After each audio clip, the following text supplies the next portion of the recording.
Bien, rápidamente, ¿qué es arma blanca? Arma blanca es un instrumento que tiene punta y o filo.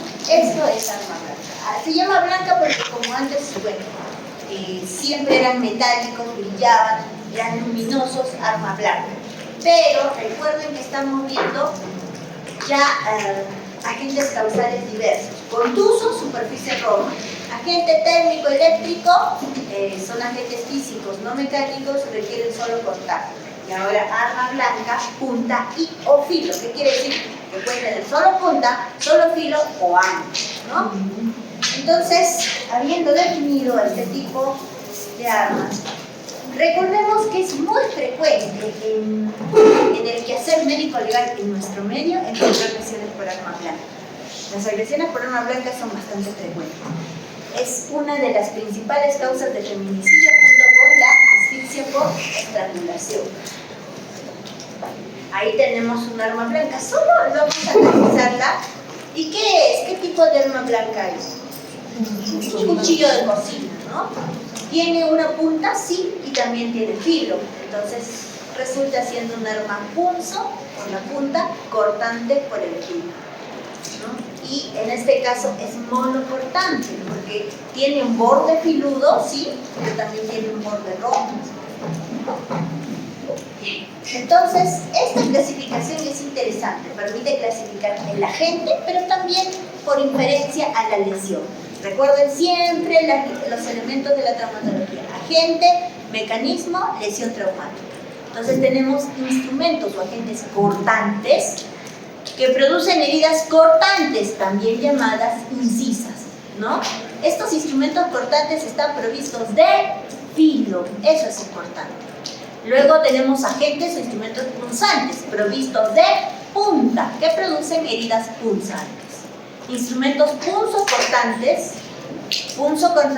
o inciso-punzantes, porque el sinónimo puede también formar parte de su definición, que combinan ambas acciones. Tienen punta, tienen filo. Más que acciones, diría que combinan ambas características, punta y filo. Ejemplo típico, el cuchillo de cocina. No habíamos ejemplificado, ¿no? Instrumentos cortantes, por ejemplo, netamente cortante, la hoja de afeitar, ¿no? Punzante, un desarmador. Y punzocortante, un cuchillo.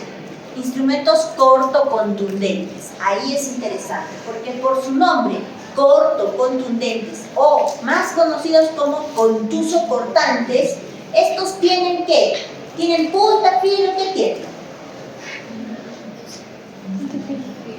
Por su nombre, contuso, cortantes. Tienen punta, filo, ¿no? Porque dice cortantes, tiene filo. Pero ¿qué elemento adicional tiene? Dice contuso.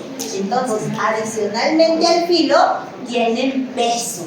Claro, también una superficie de croma adicional, pero peso, ¿no? Entonces, y nos producen lesiones del mismo nombre, contuso cortantes, ¿no? O corto contundentes, que son quizás de todas estas las más violentas, las más graves. Por ejemplo, de estos instrumentos contuso cortantes está el hacha. Entonces imaginen cómo es una lesión por hacha, ¿no? Machete. Y vamos a verlo ahora. Entonces vemos una infinidad de agentes punzantes, solamente punzantes. Tienen punta, no tienen filos, tienen punta, como principal característica, ¿no? Y los cortantes, como vemos arriba, una hoja de bisturí, la hoja de afeitar. Y los contuso cortantes que ven abajo, decíamos hacha, hachuela, machete. Un hacha pesa alrededor de 3 kilos, 4 kilos, un machete 2 kilos aproximadamente, ¿no? Y las punzocortantes que habíamos visto son bastante frecuentes. Cuchillo de cocina, tijeras, ¿no? Una espada. Ahora, miren, esto es interesante. Si bien los agentes punzocortantes tienen un mecanismo diferente a los otros, también pueden actuar como agentes cortantes cuando solo actúan por el filo. Esa es una particularidad. Otra, ahí vemos dos tipos de agentes punzocortantes. Al lado derecho, un cuchillo de cocina de tipo monocortante, un borde filudo. Y al otro lado tenemos una daga que tiene dos bordes filudos. Y como siempre comento, porque me pasó también de poder ver este tipo de armas, ya como son clásicas, no se ven así tal cual, pero muchas personas de mal vivir fabrican armas bicortantes. Cogen un cuchillo, le quitan el mango de madera que es voluminoso y a la hoja de metal que queda debajo la forran con esparadrapo. Y la hoja en sí del cuchillo lo afilan por los dos lados, ya tienen un arma bicortante, ¿no? Y como queda plana, se la colocan acá y lo cubren con una venda, o la colocan en los muslos y lo cubren con una venda, cosa que es muy fácil de llevar, no les genera mayor problema y en cualquier momento pueden sacarla para dañar, lastimar, ¿no? Incluso usan hojas oxidadas para que sean más lesivas. Y bueno, las tijeras, que son particulares porque tienen una morfología diferente cuando son incrustadas abiertas o cerradas. Entonces, hablábamos de agentes punzantes, producen heridas punzantes, que tienen una morfología particular. Pueden ser circulares, porque es la punta que ingresa, pero también pueden ser en ojal. Y el hecho de que estas lesiones por arma blanca modifiquen su forma, porque al ser en ojal parecería que tiene bordes filudos, pero no, es un objeto, puede ser un clavo incrustado, pero va a generar heridas circulares o en ojal. ¿Y de qué depende? ¿De qué dependerá? ¿De dónde es que se realice la lesión? Porque recordemos las líneas del Langer. Estas líneas van a deformar la forma original de la herida debido a este trayecto que tienen estas zonas fibrosas del cuerpo, ¿no? Entonces podrían tener una forma circular o en ojal. Pueden ser letales dependiendo de su profundidad. Son pequeñas en extensión, pero pueden ser profundas y causar la muerte. Mecanismo, presión y penetración. Y ahí ya tenemos los tres elementos: agente punzante, mecanismo, presión, penetración. La lesión que es por consecuencia del efecto de este agente es una herida punzante. Entonces, las líneas de Langer van a hacer que ciertas lesiones por arma blanca punzantes o punzocortantes cambien un poco su morfología, ¿no? Y ahí tenemos lesiones punzantes. Miren, la de la región tenar, en la parte superior, tiene una forma en ojal, ¿no? Justamente por la que habíamos mencionado. Es un paciente de 15 años transferido del hospital de Ica con una herida penetrante en tórax. ¿No? Es una herida pequeña, miren, una herida bastante pequeña, pero que ha generado una lesión, una afección importante al pulmón del lado izquierdo, con signos de shock, presión no audible, ruidos cardíacos no audibles, fácil dolorosa, piel fría, sudorosa, paciente grave. Entonces, ese es el mecanismo: presión y penetración. Estas leyes de Filos y Langer, un segundito, están llamándome de la cámara. ¿Aló?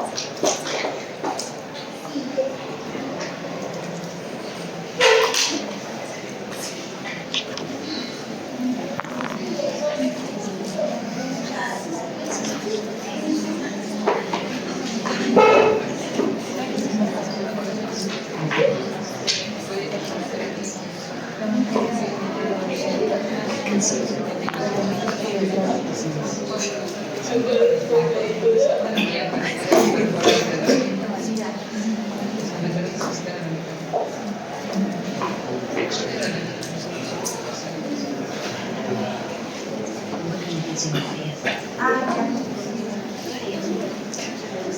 vallecito. No, claro, está el sótano y el segundo piso para la siguiente.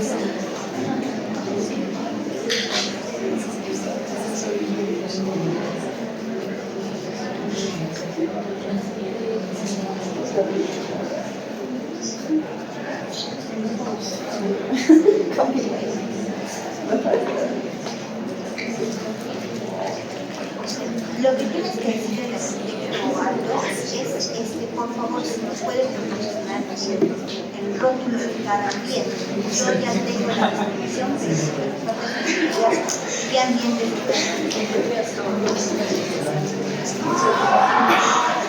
así como tenemos C407, C406, que nos digan cómo están denominadas el nombre de las aulas. Básicamente eso, porque la definición de la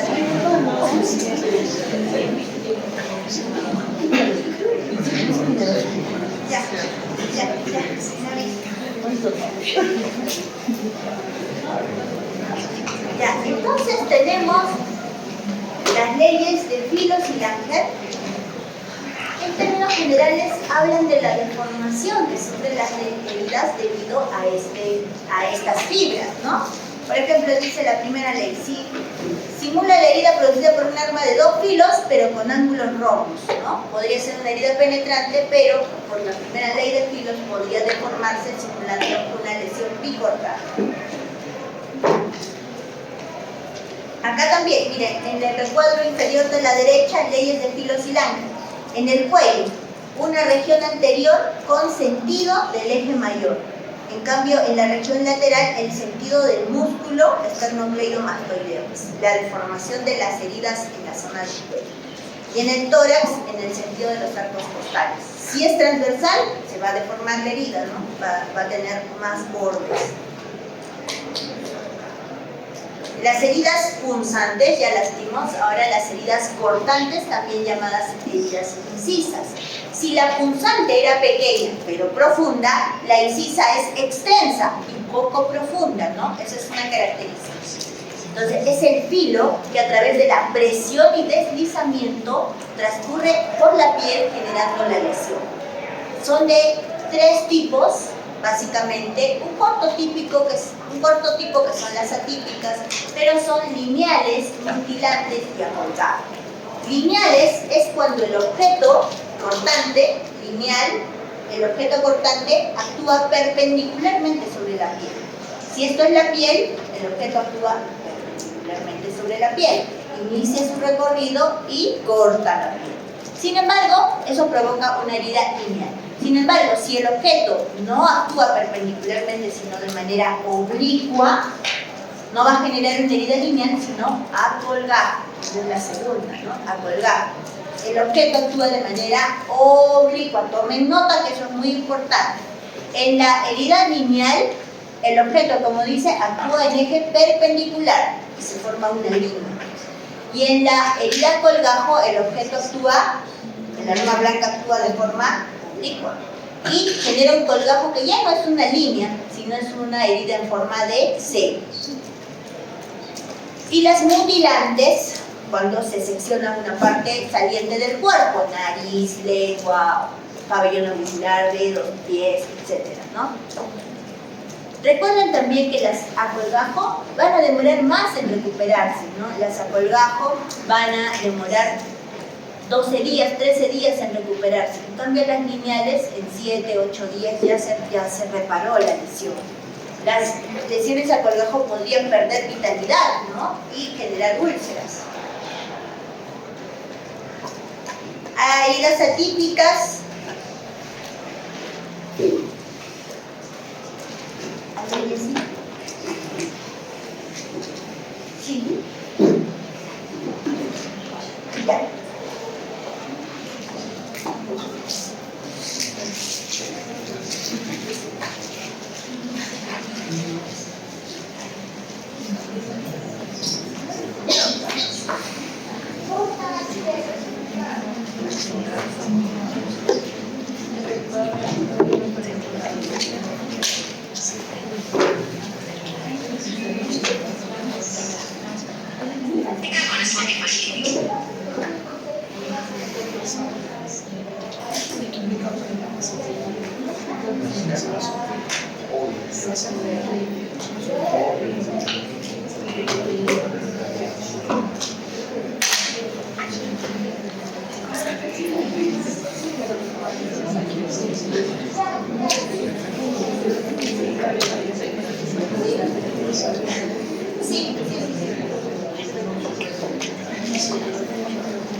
Entonces, las heridas, las rosaduras, que son pequeñas lesiones superficiales, las heridas en puente o en zigzag, que generalmente se producen por las tijeras cuando son cerradas y pueden generar una herida en la piel, podrían tener esta forma en zigzag. Mecanismo, presión y deslizamiento. Esta es una herida lineal, cortante lineal. Miren, inicia. Esta imagen me puede mostrar cómo es que inicia la lesión, ¿no? En la zona de inicio hay mayor profundidad y en la zona de salida es más superficial. Acá inicia la lesión, se profundiza y a este nivel ya es más superficial, dejando una cola más aguda. Esta cola se denomina cola de entrada y esta cola de salida. Esta es otra herida cortante, ya suturada, no se puede observar claramente la morfología, pero se puede más o menos impedir que inicie en esta zona con un trayecto oblicuo hasta la región cigomática. Esta es una herida a colgar, ¿ven la diferencia? Miren, esta es lineal, una línea, y esta es a colgajo. Entonces aquí el objeto no actúa perpendicularmente, sino de manera oblicua. Y este colgajo puede desvitalizarse, ¿no? Y generar una úlcera que va a tomar más tiempo en reparar. Esta es una herida mutilante. Ahí tenemos los tres tipos principales de heridas incisas o cortantes. Luego tenemos el tercer tipo de lesiones por arma blanca, que son las heridas punzocortantes. Las heridas punzocortantes, que como su nombre lo dice, son provocadas por agentes que tienen punto y filo, como el cuchillo o tocina, y van a producir heridas inciso-punzantes o punzocortantes, que es lo mismo.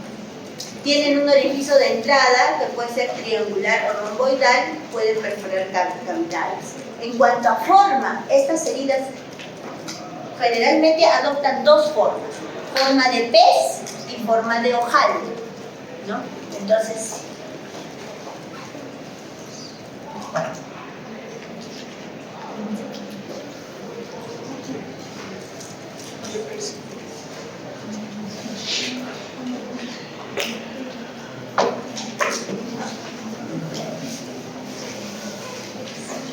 en forma de pez, miren, más o menos tienen, como vamos a ver más adelante, forma de pez y la forma de ojal. El mecanismo es presión, penetración y deslizamiento.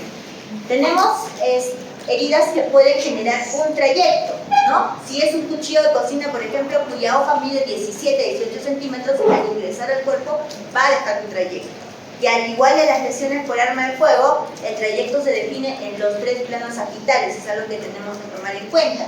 Si se quiere decir cuál es el trayecto de una herida punzocortante, puede ir de adelante hacia atrás, de arriba hacia abajo, de derecha a izquierda. Ese puede ser un trayecto, ¿no? O si va en el otro sentido, de adelante hacia atrás, de izquierda a derecha, de arriba hacia abajo. Entonces, en esos tres planos es que nosotros vamos a indicar el trayecto. Entonces, estas ya pueden tener trayecto. Si hay movimiento, se pueden generar algunas muescas alrededor del orificio de entrada. La herida puede adoptar una forma de L, V o T. ¿Y esto por qué? Porque habíamos dicho que las líneas de Langer modifican, deforman las lesiones. Aquí está la herida en forma de pez. Entonces, las heridas punzocortantes se clasifican en monocortantes, bicortantes y pluricortantes. Las pluricortantes muy raramente se ven, no se ve con frecuencia. Con mayor frecuencia se ven las monocortantes, porque las produce un cuchillo de cocina que generalmente se encuentra en cualquier sitio y es de fácil acceso y es una de las armas más usadas, ¿no? Y estas bicortantes se producen por las dagas o por los verduguillos, que son esas armas improvisadas por los delincuentes, elaboradas por los delincuentes para tener fines más lesivos, ¿no? Entonces tenemos monocortante y bicortante.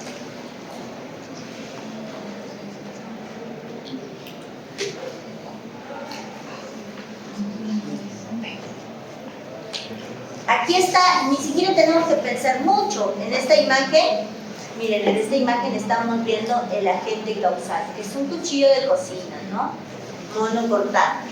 Acá vemos el borde romo de esta zona y acá el ángulo agudo. Entonces, esta es una lesión punzocortante.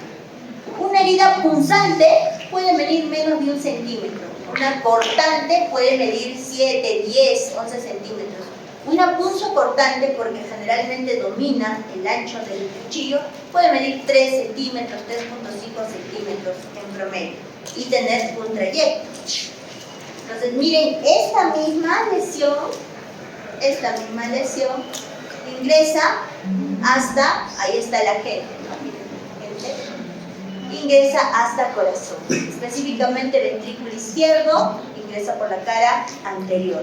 Y si se hace uso del principio de correspondencia, que es un principio de la criminalística, vemos la correspondencia entre la lesión y el agente, ¿no? Entonces, miren este principio de correspondencia aplicado me permite a mí deducir cuál es el trayecto. ¿Cuál sería el trayecto en este caso? ¿Cuál? Sí, ¿no? Pero ¿cómo se dice eso? De arriba hacia abajo, eso es en el plano transversal, de arriba hacia abajo. Después,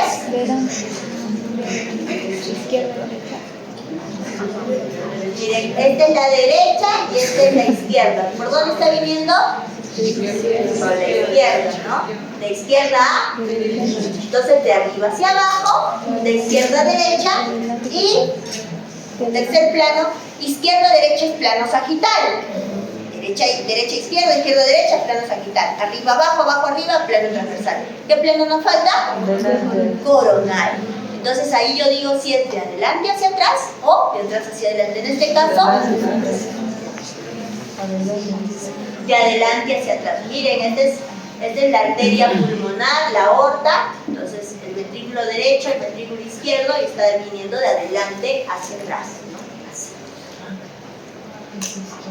Ahí también tenemos, miren, otra lesión. Y también tiene su halo equimótico, y eso es importante cuando queremos ver vitalidad de una lesión, ¿no? Eso indica el infiltrado hemorrágico, vitalidad. Acá tenemos una herida, región subclavicular. Acá tenemos un testigo métrico más o menos para aproximar el tamaño de la lesión. Esta es la herida 1 y acá hay otra herida. Herida 1, herida 2, dos heridas punzocortantes. Miren que en este caso no pareciera... acá sí, ¿no? Decimos, miren, el cuchillo incrustado, definitivamente relacionado al corazón, pulmón.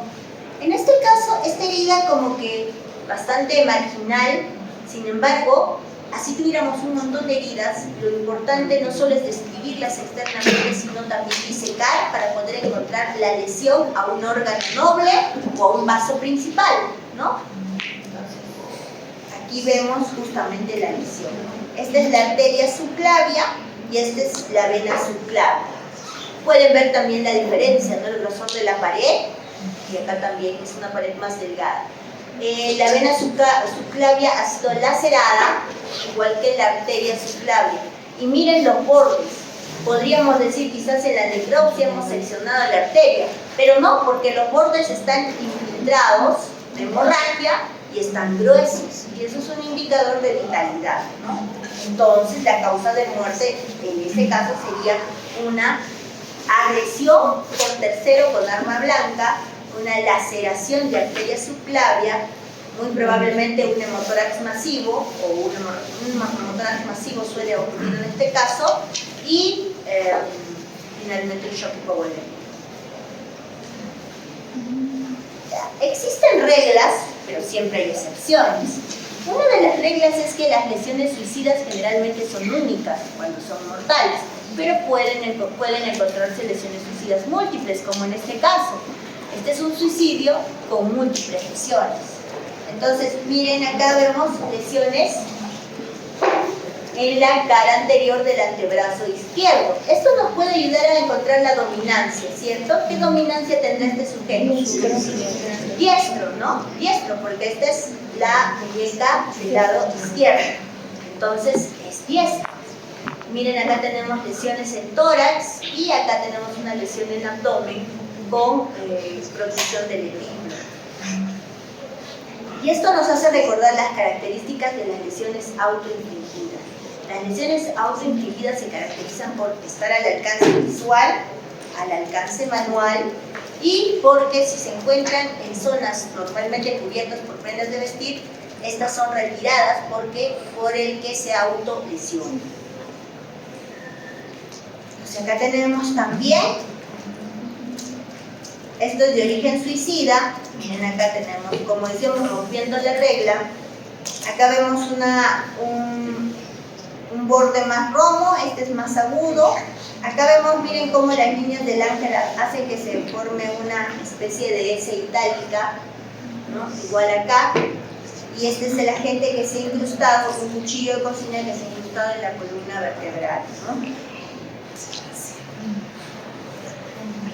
Más bien estas son lesiones homicidas. Generalmente se describen, se enumeran de arriba hacia abajo. Tenemos 1, 2, 3, 4. Hacemos una disección y ya vemos la hemorragia en región paraesternal izquierda.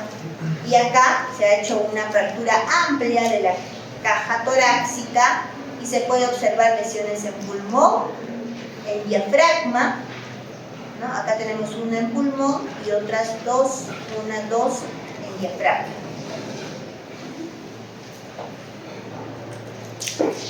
Entonces, no solamente es registrar la herida, el tamaño, la ubicación, sino también hacer la disección para encontrar qué órgano se ha lesionado. Pasamos entonces a las heridas contuso-cortantes. Decíamos, tienen que tener peso también, ¿no?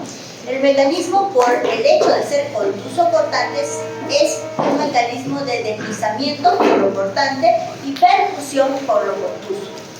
Puede haber puentes dérmicos más profundos, puede haber fracturas, no hay colas en las lesiones como en el resto de heridas, ¿no? Y aquí tenemos, miren la magnitud de las lesiones contuso-cortantes. Y esto lo digo por lo siguiente. Están haciendo el curso de medicina legal, entonces empezamos nosotros a hablar con más propiedad, ¿no? Muchas veces confundimos los términos ahorcamiento con estrangulación como sinónimos cuando son totalmente diferentes y lo vamos a ver en la siguiente clase. Y a veces decimos, no sé si esta herida es contusa o si es cortante, entonces mejor le pongo herida contusa cortante. Y esto es una herida contusa cortante. Y las historias que recibimos de pacientes con heridas contusas generalmente les colocan presente, herida contuso cortante de 2 centímetros en cuero cabelludo, de 3 centímetros, que en realidad son heridas contusas, muy superficiales, producto de un palo, una piedra. Pero esto es una herida, o son muchas heridas contuso cortantes, en este caso provocadas por un machete, que miren, la intensidad de la lesión ha seccionado el maxilar inferior. Pueden ver, ¿no es cierto?, el borde del borde. Tenemos múltiples lesiones, miren acá. La nariz también, miren, ha fracturado la nariz. Entonces son lesiones muy violentas. Este es el otro lado, múltiples lesiones. Y el cuello, hay un degüello. Se ha seccionado prácticamente, solo ha quedado la columna cervical, ¿no? Miren, el corte es amplio, las arterias se retraen. Y este es el agente, ¿no? Es un machete. En la espalda también tiene muchas lesiones. Aquí un resumen de lo que hemos visto. Una lesión cortante. Es este agente cortante, pero solo ha actuado por su filo, no ha incluido su punta. Entonces ha empezado el corte por acá y ha terminado por acá, lineal. Punzante, circular o en ojal también. Punzo cortante, monocortante y esta bicortante. Y contuso cortante debería ser mucho más irregular, ¿no? Pero ahí está un H.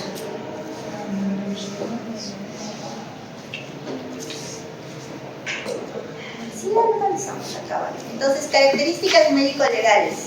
Tenemos que señalar la dirección y la trayectoria de la herida. Ya hemos visto cómo determinar eso. Número de lesiones. Generalmente las suicidas pueden ser más reducidas en número que las lesiones homicidas.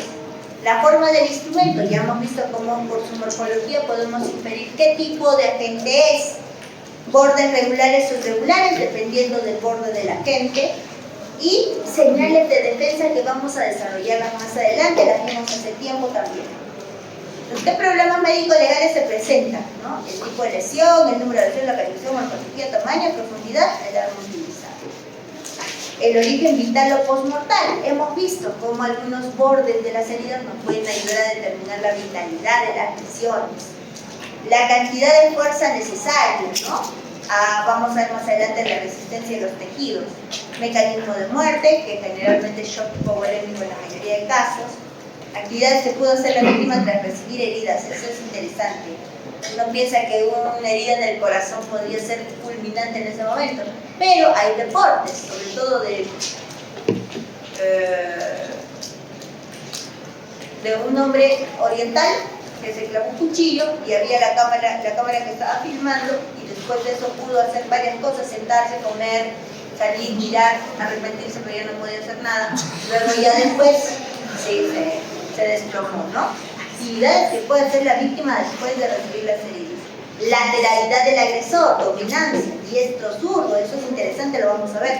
Heridas de defensa y tanteo, posible intervención de varias armas. Grado de incapacidad, posibilidad de supervivencia. Esto lo vamos a ver. Señales de defensa, aquí nos interesa, ¿no? Son intentos de protegerse. ¿Dónde se encuentran? En las manos, en las palmas, en el dorso de las manos y en los antebrazos. Podrían ocurrir en otras partes del cuerpo. Si me defiendo con la espalda podría ser, pero no es lo usual, generalmente son estas zonas, ¿no? Me indica que hay un solo agresor generalmente y que la persona ha estado consciente al momento del ataque. Eso es. No hay lesiones de defensa cuando la víctima no estaba consciente. No hay lesiones de defensa si la víctima estaba dormida. No hay lesiones de defensa si estaba inconsciente por otra causa, alcohol, drogas, etc. O discapacidad, si estaba siendo sujetada por otros agresores. Eso quiere decir que un solo agresor es más factible que produzca lesiones de defensa en la víctima. La mayoría de heridas homicidas se localizan en la mitad izquierda del cuerpo, generalmente porque la dominancia del agresor es diestra, ¿no? Frecuentes ataques frontales y agresores diestros. El suicida no suele herirse en el rostro ni en lesiones muy sensibles como labios, pezones, y tiene que estar al alcance manual. Múltiples heridas superficiales, suicidas, ¿no? Si son heridas mortales, generalmente es una o pocas. Múltiples graves, homicida, ¿no? Excluye el suicidio cuando hay múltiples graves, pero como ley tiene sus excepciones, como ya vemos. El examen de los vestidos. Una persona que se agrede a sí misma suele retirar los vestidos para ocasionar la lesión. Si me voy a ocasionar lesiones en el abdomen, que suele ocurrir, levanto la prenda de vestir y me realizo cortes en el abdomen. Igual, si me voy a lesionar el antebrazo, yo misma suelo retirar la prenda y descubrirla. Pero si es una agresión, va a desgarrar las prendas, ¿no? Si me van a agredir, van a desgarrar las prendas porque el agresor no va a decir un ratito, señor, primero vamos a descubrir, luego voy a ejecutar la lesión. No, ¿no es cierto? Entonces, ¿en qué casos voy a encontrar compatibilidad del desgarro de la prenda y la lesión? En casos homicidas o suicidas. Homicidas, ¿no? ¿Y en qué casos las prendas van a estar indemnes y hay lesiones en las zonas cubiertas? Suicidas. Suicida expone la zona, retira los vestidos, el homicida no. De cuello, esto es muy interesante, miren los patrones homicidas. Dice, detrás de la víctima, tira de cuello, patrón en V. Frente a la víctima, patrón en diagonal. Así lo vamos a ver para que no se olviden. Venga, por acá, señorita, usted es la escogida acá, vamos a degollarla. Miren, este patrón. Si el agresor está detrás y es diestro, entonces en la lesión de degüello se va a formar una V, con mayor presión en el lado contralateral de la dominancia, ¿cierto? Entonces presión en el lado izquierdo, bajo y subo, más superficial. Si fuera zurdo, presión en el lado derecho, bajo y subo, V. Ahora, si la agresión es frente a frente, la lesión va a ser en diagonal, ¿no? Con mayor presión en la zona de inicio. Entonces, si soy diestra, en el lado izquierdo va a haber mayor presión al inicial y bajo. Igual si soy zurda. Ese patrón es interesante. No me siento, muchas gracias. Un aplauso a su compañera. Entonces, el patrón en V y el patrón en diagonal. Ya. Ahora, una persona, esto es importante porque vamos a ver más adelante. Si yo me causo la lesión a mí misma, también puedo tener un patrón en V, ¿ya? Presiono bajo y salgo. Pero la diferencia es unas lesiones que se llaman de tanteo. En el suicidio hay lesiones de tanteo al inicio, ¿ya? En cambio en el homicidio no, son diferentes. Entonces la diferencia para ver el patrón suicida o de agresión posterior es definir si tiene o no lesiones de tanteo. Esa es la clave. Muy bien, patrones suicidas, ahí está, similar al homicidio por la parte posterior, pero tiene lesiones de tanteo. Y la mayor profundidad en la línea media. Esas son las modalidades. Identificación del arma, examen de las heridas, morfología, anchura del arma, ¿no? Máxima. Profundidad que tiene que tener la herida para lesionar algunos órganos. Hígado, 1 a 4 centímetros aproximadamente. Aorta abdominal, 6 a 10 centímetros aproximadamente. Aorta torácica, 3 a 9 centímetros. Las tijeras cerradas, como decíamos, producen lesiones en forma de Z. Orden de las heridas, importante. Las mortales suelen ser las últimas heridas. En una secuencia de lesiones, las mortales suelen ser. Hay casos en que después de la muerte el agresor puede ensañarse con el cuerpo de la víctima, sí, pero lo usual es que las mortales sean las últimas lesiones. Posición del agresor, ya vimos, puede ser frente a frente, puede ser plano posterior. Por eso estudiamos el trayecto, la estatura entre la víctima y el agresor.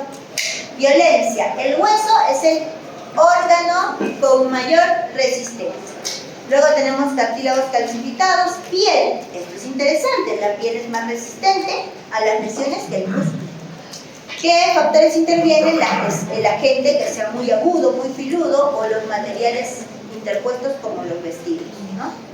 Entonces, en cuanto a violencia y resistencia, podemos tener desde una ligera presión, una fuerza moderada, una fuerza considerable y la fuerza extrema.